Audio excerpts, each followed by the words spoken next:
भाजपच्या जाहीरनाम्यानं भाजपनं काही वेळापूर्वीच पक्षाचा जाहीरनामा या ठिकाणी सादर केलाय, ज्यामध्ये सर्व शेतकऱ्यांना 6,000 रुपयांचा किसान सन्मान निधीचा फायदा मिळणार असून छोट्या शेतकऱ्यांना आणि दुकानदारांना 60 वर्षांनंतर पेन्शन दिली जाईल असं आश्वासनही देण्यात आलंय।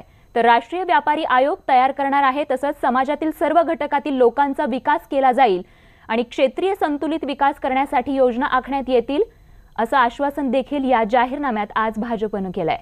तर मोदींच्या हस्ते भाजपचं संकल्प पत्र म्हणून या ठिकाणी भाजपचा जाहीरनामा जो आहे तो या ठिकाणी प्रसिद्ध करण्यात आलाय।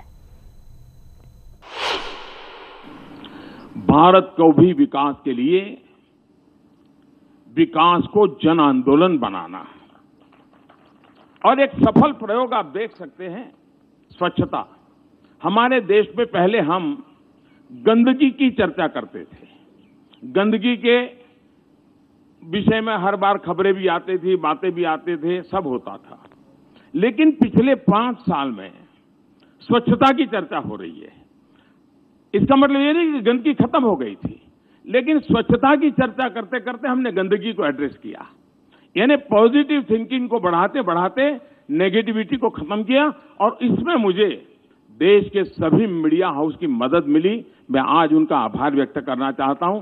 देश की युवा पीढ़ी की मदद मिली और वो जन आंदोलन बन गया। स्वच्छता के लिए कोई सरकार अपने खाते में सफलता का दावा नहीं कर सकती है, जन आंदोलन बना। जब जन आंदोलन बनता है तो कितनी बड़ी सफलता मिलती है, और इसलिए हम विकास को जन आंदोलन बनाने की दिशा में केंद्रस्थ विचार लेकर के चलना चाहते हैं।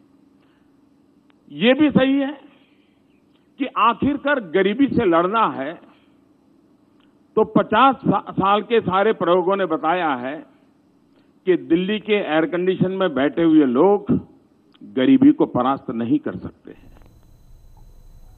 आणि यानंतर आता बातमी आहे नगरमधून। नाराज राधाकृष्ण विखे पाटील भाजपमध्ये प्रवेश करण्याची शक्यता वर्तवली जाते।